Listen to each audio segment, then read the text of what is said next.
বাংলাদেশের নোয়াখালী জেলায় অবস্থিত সুবর্ণচর একটি অনন্য পর্যটন কেন্দ্র যা প্রাকৃতিক সৌন্দর্য এবং প্রাণবন্ত বাস্তুতন্ত্রের জন্য পরিচিত। এটি চারিভূমির বিস্তীর্ণ বিস্তৃতি গঠিত নদীদ্বীপ দ্বারা চিহ্নিত এবং এটি মেঘনার মোহনার একটি অংশ।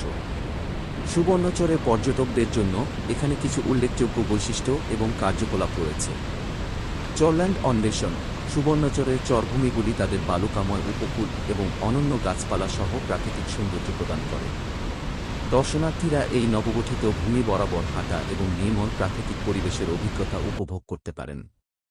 পাখি পর্যবেক্ষণ। সুবর্ণচর পাখি পর্যবেক্ষকদের জন্য একটি আশ্রয়স্থল। এই অঞ্চলটি বিভিন্ন প্রজাতির পাখিদের আকর্ষণ করে, বিশেষ করে শীতের মাসগুলিতে এটি পাখি উৎসাহীদের জন্য একটি আদর্শ জায়গা করে তুলেছে। মাছ ধরা এবং বোটিং। সুবর্ণচরের চারপাশের নদী এবং মোহনাগুলি মাছ ধরা এবং নৌকা চালানোর জন্য যথেষ্ট সুযোগ প্রদান করে। স্থানীয় জেলেরা প্রায়ই নৌকায় চড়ার প্রস্তাব দিয়ে থাকে, পর্যটকদের জলপথে ঘুরে দেখার এবং স্থানীয় মাছ ধরার কৌশল অবলোকন করার সুযোগ দেয়। গ্রাম পর্যটন। সুবর্ণচরের স্থানীয় গ্রামগুলোতে গিয়ে দর্শনার্থীরা গ্রামীণ জীবনধারার অভিজ্ঞতা লাভ করতে পারে।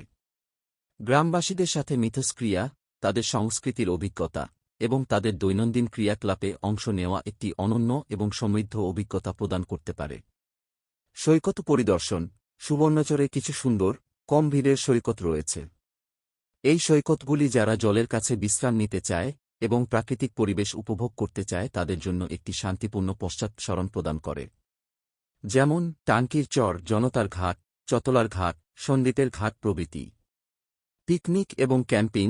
সুবর্ণচরের খোলা জায়গা এবং নৈসর্গিক সৌন্দর্য এটিকে পিকনিক এবং ক্যাম্পিংয়ের জন্য একটি উপযুক্ত স্থান করে তোলে। পর্যটকরা শিবির স্থাপন করে এবং নক্ষত্রের নিচে রাত্রি যাপন করে এলাকার প্রশান্তি ও প্রাকৃতিক সৌন্দর্য উপভোগ করতে পারেন। ইকোট্যুরিজম। সমৃদ্ধ জীববৈচিত্র্য এবং প্রাকৃতিক আবাসস্থলের কারণে সুবর্ণচর ইকোট্যুরিজমের জন্য একটি চমৎকার গন্তব্য। পর্যটকরা এই অঞ্চলের স্থানীয় উদ্ভিদ এবং প্রাণীজগত এবং সংরক্ষণের প্রচেষ্টা সম্পর্কে জানতে পারে। সামগ্রিকভাবে সুবর্ণচর প্রাকৃতিক সৌন্দর্য, প্রশান্তি এবং গ্রামীণ মনোমুগ্ধকর মিশ্রণের অফার করে, যা পর্যটকদের জন্য একটি সার্থক গন্তব্য হিসেবে গড়ে তুলেছে যা দূরদূরান্তের পথ অন্বেষণ করতে চাইছে। বাংলাদেশের অবস্থান। আমি সরোয়ার মামুন আপনাদের সুবর্ণচরে এসে সুবর্ণচরের সৌন্দর্য উপভোগ করার উদাত্ত আহ্বান জানাচ্ছি।